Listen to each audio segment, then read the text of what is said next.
previous games from these guys. All right, sure Considering thing. that Of course. Your team is banned. Yeah, sorry. Yeah, no worries, no get worries. it. Yeah, sorry. So yeah, we're gonna be getting out the tankiest meat shield of all. Of course, you mentioned about Joke will not be seeing the daylight, while Kaja has been pretty much a consistent ban coming in from the side of Geekfam for pretty much good reasons. So I'm pretty sure you want to add on to it something. So yeah, I'm gonna pass the ball back to you, Gideon, on what your input is like, because they both have one more ban each. Thanks, Aaron. And yeah, I do think Resurgence, whenever they're on blue side, they tend to stray away from Farsa comps unless given the opportunity by their opponents if they reveal their hand too quickly. So haven't noticed they're getting rid of the big players Natalia. here. They're getting rid of the Kaja. Natalia is still open, and that just means that Jason is gonna have a little bit more fun this game. However, Natalia isn't exactly, you know, their strongest composition. As we've seen previously, Resurgence don't exactly perform at their very best in comparison to their Farsa comps, but you know, this might be the time that Jason really steps up his game and really shows us like a Geekfam level of Natalia destruction. Hey, have you realized that Kufra is left right now? Because in the previous game, Resurgence and Geekfam, when Resurgence picked Natalia, Geekfam went with the Kufra pick for themselves. This time around, they pick out the Atlas and the Cho instead. Well, I'm glad that you actually highlighted the Kufra, because RSG could definitely go for the Kufra to prevent Cho from diving right in, as well as that Atlas that has been stolen away. So LI4 says, I want that Cloud. I'm not going to give it over to Feekz. And we are looking at the Jawhead, which sees very much high win rates in the hands of Santa. I think this is a really good idea from Resurgence, actually. Taking the Jawhead is going to say, hey, no matter what hypercarry you have, you're always at risk of getting Unstoppable Forced Ejector comboed. Yeah, and at the same time, they can't pick the Jawhead to go up against the Natalia, because we know the Jawhead is actually really good at picking out the Natalia. So that's taken away from Geekfam at the moment. I expect Geekfam to actually ban out the high loss here. Instead they take away Farsa. That's kind of weird coming in from Geekfam. Well, I'm guessing it because like it's gonna be quite a difficult task for them to actually focus down on towards that sort of long range mate. So they rather actually take it out. But great thinking coming from the side of Resurgence to actually negate Aurora to be picked up, because if Natalia to be coming anywhere close, with one tap of the button, you can easily just lock down that Natalia and just get everyone ganking upon her. So Geekfam, of course, have to actually look for some other choice for mages. There could be the Valier. Come on. Yesterday they went for a Terizla as well. I'm not sure if Terizla would be a good fourth pick though. Or it could be a I mean, like Terizla. That's true. But you know, I think. Oh man, they didn't go for it. Alright, so it looks like Dominus is more comfortable on the Kagura just to have the safety of actually checking out brushes without having to face check them using the Atlas here. So that's probably their line of thinking. I personally would have preferred to see the Valier to kind of stop the engages, but it looks like Geekfam is expecting Resurgence to go for a dive-heavy composition. As we can see, Sylvana as well as the high loss. Personally, I think Geekfam kind of messed up the draft when they decided to ban out the Farsa. They're giving too much respect to it. They should have banned out the high loss, because now Resurgence has a full dive composition. Their backline should be terrified. Yeah. I'm still waiting. I'm still for the last pick. I need to see the last pick. Yeah, I want to see the answer to this, because we're seeing Sync actually facing off against a possible Terizla so quick. Sort of big respect to Faras for predicting this before everyone else. So you mentioned about the Terizla, they're gonna bring it in against Sync. My loves, you know that you guys are the experts here. I'm just looking at previous stats. That's it. It's not that I know more than you guys. So since you guys are the experts here, what do you expect from these drafts? Who do you think is going to be at an advantage going into this game? Aaron, you want to take this one? Well, I'm looking at scalability. I'm thinking that RSG does have better scaling, if I would actually recall the entire draft correctly. And Geekfam definitely still stands pretty much great chances, because it's Zorn on that Chow once again, and I think that they have different sort of the rotations to be brought out now that they are on a different side. Well, I think in terms of compositions from both of these teams, Geekfam and Resurgence, right? We know what Resurgence's game plan is going to be, but remember that Jason on Natalia, if he scales well into this game and if it drags out to at least, 13, 14 minutes and the gold is even, it's just going to open up another win condition for Resurgence because then they're going to have a very strong split pusher. Remember, Ozora Vecchi on the Turizla doesn't scale very, very well. Turizla is only strong from early to mid game, and then after that, he is just an engage bot and a tank for the team.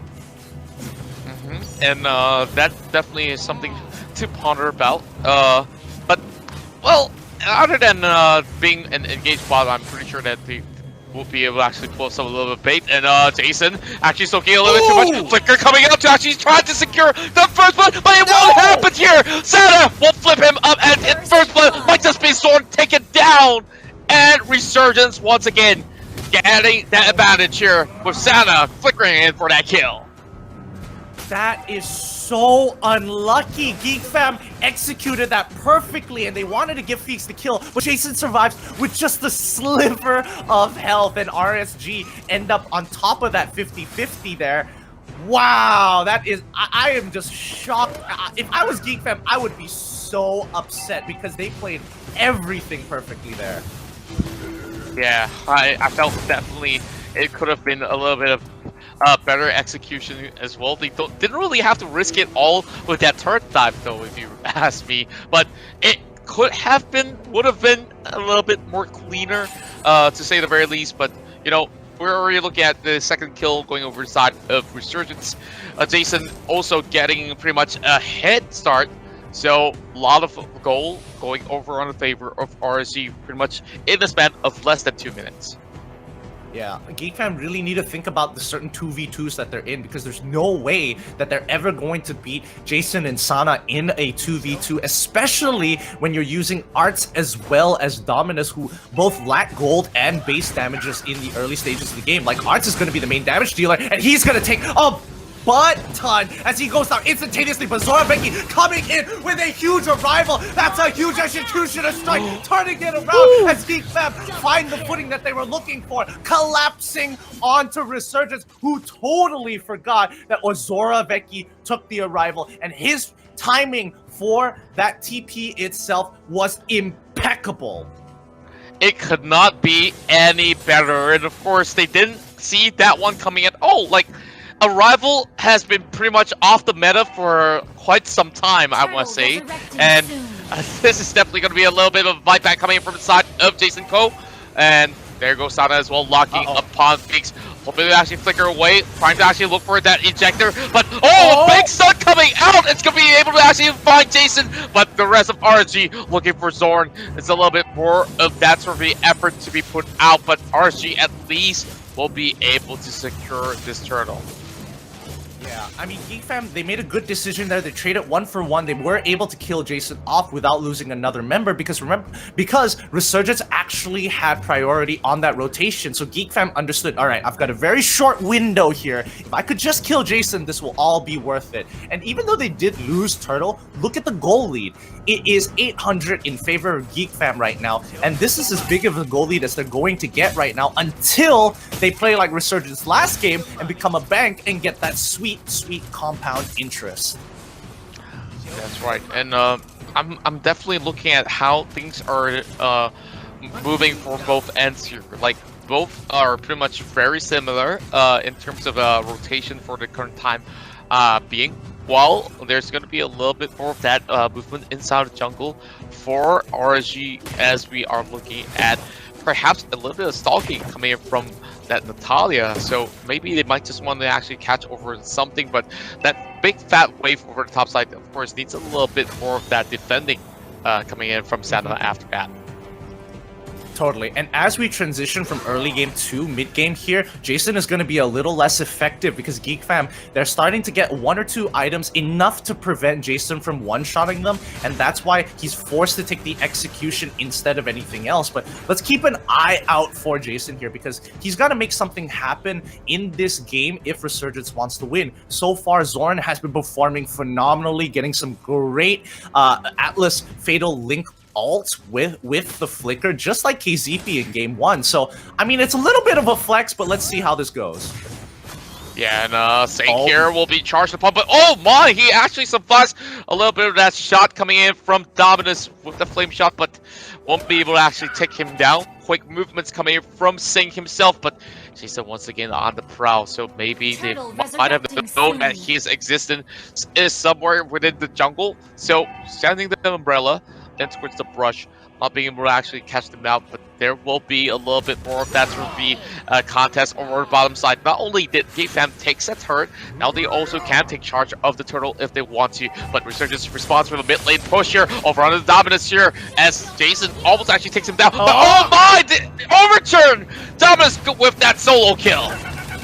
Oh, penalty zone coming in, locking in the rest of RSG members. LY4 trying to survive, manages to pick up Arts here. They're going to turn this around. It's a 3v4 situation as one more member, Sync, trying to go for the Imperial Justice into the back line. He does land it on Zorn, however, the tenacity is keeping him alive. Looks like RSG forced Geekfam to actually recall here, but they can't even contest or have the damage to finish off this turtle fast enough before Geekfam get back into the fight. Oh, there goes, but and towards the 4 members of these Geekfam players, but they are backing away. But there goes penalties of everybody! Oh no, this looks bad for the side of RSG. They're on a retreat. Jason managed to escape for a little while, but it will be a chase coming from Feekz. 5-0, and we are looking at Geekfam here taking it pretty much greatly. And man, they did stop them on their tracks. Bro, that wombo combo was nasty. Oh, wait, Dominus might actually get punished here. LY4 could commit, but Zorn has already been ready. Yanks LY4 back into the team. He's not going to be able to survive, and he doesn't even have Purify to save him as it just came back up. A little unlucky here, but we're getting that sweet compound interest we were talking about before this. Geekfam now in the driver's seat. Let's see whether they can take this lead and make sure that their foot does not leave the gas pedal. And I'm definitely loving this whole idea. We've seen those wombo combos enter its effect, and look at how well they are just actually putting every single thing on the line in all these fights. It's just so beautiful to watch, and of course Resurgence need to actually respond. How exactly should they actually maneuver around all this sort of picks, because you can't exactly go diving into assassinate Dominus, as we've already seen Jason trying to do so, and the succession rate was not that great. He's been taken 4 times already, and Geekfam already have this sort of draft where it's kind of like a very big counter towards the Natalia.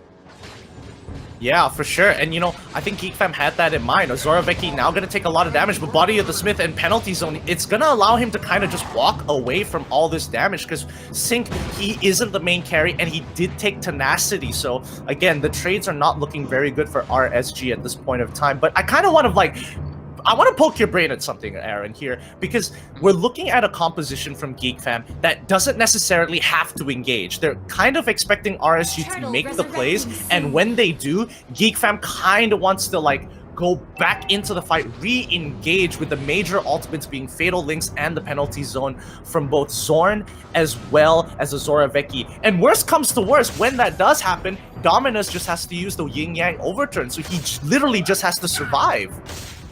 Exactly, there's so many layers of defense coming from the side of Geekfam that they could actually pull up, and here comes another Fatal Links! 2 of the members of RSG getting caught out.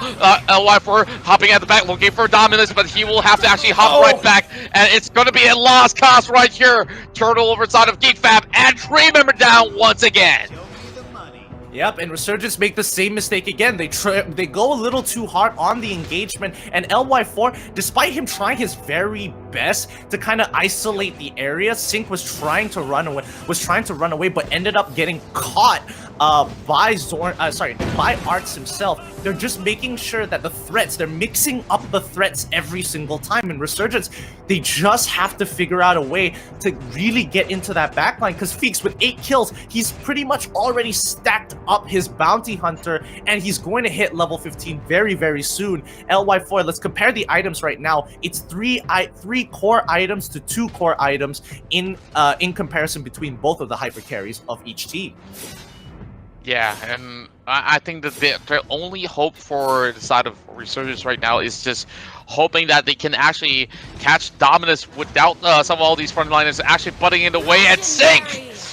Oh, this is pretty much a big deletion, and what could he actually do? We've already talked about how immobile Sylvana can be, and not only did they actually stop the Natalia, they also managed to get Sync quite a number of times already.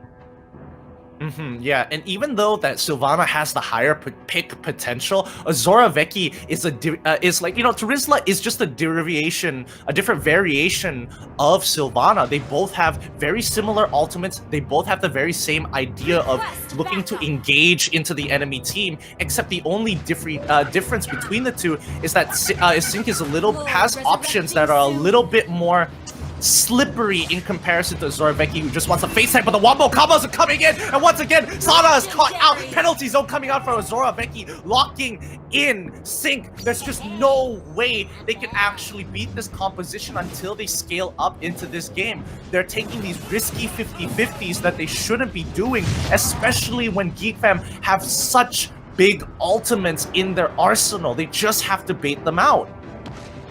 Yeah, and it's so hard to even do that. Like, I don't think that Resurgence could even, like, bait out all these sort of big ultimates without risking their lives at this point in time. Every single time that they collide, at least 2 to 3 members of Resurgence will eventually falter. Like, KZP, although he's supposed to be, like, the primary tank in this sort of the feature between 2 of these teams, I don't see him actually lasting all too long to find a way to get into the back line to even get anywhere near Feekz. And Feekz is now 10! Oh, I mean, nobody's going to be able to stop this guy, and he's going to be able to reposition himself. There we go.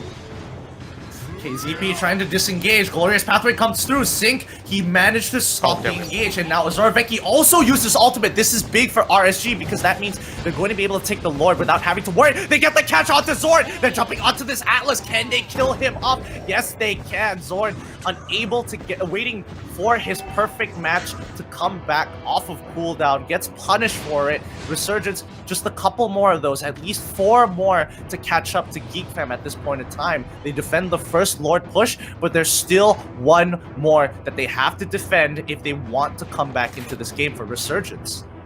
Yeah, of course, that's a very vital pickoff right there. And now to look at it, really, the weakest link coming in from the side of Geekfam is basically their beefiest unit, to say the very least. Like, it's either you gotta go in for those guys who have already go in with the engagement, like you did mention earlier, if the show goes in, or Atlas. So after that, you can actually flip the switch with Sana preparing that sort of ejector to take them in towards uncharted terrains, and now we're looking at Secure. Dodging it pretty well, and Zoran once again at it with those sort of taunts. But remember what we were talking about the earlier stages of the game. Looking at the team composition, they're just waiting for, you know, the later part of the game just so they can activate Jason so he can get split pushing power on those side lanes. He is the most mobile other than, you know, LY4 in this particular composition. And you can see that Azora Vecchi, his job not only is to look for those big engages, but to also maintain side wave control against this Natalia. So Jason, he's playing literally 2 to 3 games as RSG is trying to survive. Yeah, of course, a lot of pressure on his shoulders here, but eventually he'll be able to actually make it right there, as he's already got half the disease as well. Of course, he just have to complete a few more major items in the back to be pretty much successful in those sort of split attempts, while he's constantly putting pressure over the bot side while winning a little bit more from the top lane. Now RSG having Arts only in front of them, they are definitely thinking about what comes next out of this, because Geekfam slowly has negated a little bit more of that sort of pressure that they've been putting upon inside of the jungles of Resurgence. And Resurgence are playing this really, really smart. They're making sure that they're splitting up the map as much as possible. Zoraveki gonna get caught out a little bit, but they know that he's a little too tanky, especially since he's at level 15. And he has that, you know, Festival of Blood. So if he lands on multiple targets and the wave, the spell vamp is gonna be a little too much for now until they get life spell vamp reduction and healing reduction for the side of RSG. And looks like the Geekfam wants to actually go in for the catch once again. Fatal Links coming up, but the LY4 goes in with the flicker. But KZP now being stuck. Although he has the glorious pathway, he will eventually fall. Same goes to Sync as well. They cannot escape out of the raft here. And of course, this will be 2 more kills in the back for the side of Geekfam. But look what we have, a little bit of split push and an arrival coming from Zoraveki. They have expected that push coming from Natalia, but LY4 also moving very, very quickly to try and support that cause. And with that being said, they are pretty much occupied by the quarters of the Lord. But oh my, Dominus has been caught out! This is a bait catch coming from Jason here as LY4 hops right into the back as well. Arts will go in for a chase, and they will be able to actually take down LY4. But this will go on a reset as RSG rotated well enough to stop the Lord. A little bit of a mistake coming in from LY4. He probably could have survived that if he kited down instead of kited back up towards the top side of the map, because he should have known that Geekfam were rotating down. I think it was a really good call coming in from RSG. However, I think the disengage could have been a little bit better. But remember, Dominus, Zoran, and Feekz, all 3 of them died in trade for LY4. So at the end of the day, this was so worth it for RSG, because now they prevented Luminous Lord from getting taken away. They've scaled up to the 41k mark, which means that their cores are very close to full build, if not already has it. And the rest of the members, especially the supports, like notice KZP, he survived a lot longer because of the revitalize and the items that he had when they were fighting on the bottom side of the map. So if that isn't an indication that RSG have finally reached a pinnacle point where they're scaling into the game, I don't know what is. Yeah, and of course, they are just scaling better and better as time goes by. And I think that for Geekfam, they understand that they have already reached that pinnacle already. And oh my, speaking of which, pretty much a couple of all these flips will be able to actually punish Sync for the 6th time. And KZP is just looking by and like, okay, guys, we are here. You can't do this yet again. You can't start the Lord. And KCP could definitely soak in a little bit of damage, but here comes a little bit of flip over on the Storm, while LY4 is getting hunted down. Flicker coming out from the side of Ars, definitely a really big kill to call, but KCP has already been taken down, so LY4 will hop right in with the Blazing Duet. He's got to escape though, but now a little bit more time being bought there by the Natalia, but Geekfam has a better chance at the Lord right now. Yeah, a very preemptive arrival coming in from Zoraveki here. I think he should have just let the Natalia rotate so he could keep on pushing and maybe even get a bottom inhibitor had he just continued to push that in that particular wave. Because again, he had a little bit of a wave. I think the decision making behind it was, all right, Jason cut off the second reinforcement wave in the backline, so therefore I wouldn't have enough minions to actually clear this up. Jason, can he survive? He's trying to very hard, but he's able to be ejected into safety thanks to Sana and a little bit of help from Sync to kind of shoo them away, shoo Geekfam away. Yeah, the good news is that Resurgence should be able to actually defend this, because both the Turisla as well as the Cho is not present over the mid side, but they might still have to actually soak in a little bit of that pressure there. The base is about to be cracked right open. Arts will be able to actually purchase that immortality, but how long can they hold? The bottom side has already had minutes escort their way, and they lose to interior turns right there. Oh, damn it, Sulk's pretty bad here. Feral Links in towards the middle there, and Arts will be able to connect that Waiter Dragon, but of course a little bit of return favor right there, but there's still 4 more members of the side of Geekfam. Make that all 5 as we're looking at Geekfam equalizing it 1-1.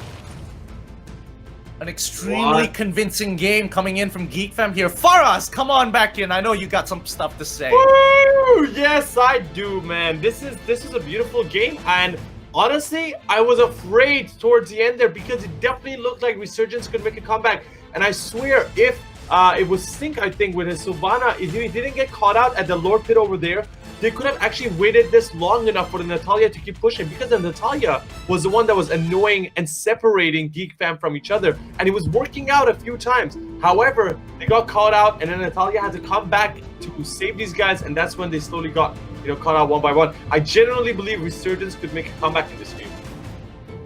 Yeah, I do believe so as well, and we are looking at them actually holding on towards pretty much a long bout here between the two of them, and I've just felt like they should have actually maybe give that longer wave, knowing that they don't really have enough firepower to actually take them head on in that sort of skirmish. But a couple of picks off definitely worked well in favor of the side of RSG, up to the point where, you know, the Lord and that one couple of that sort of push coming in from the side of Geekfam to take out KZP as well as Sync.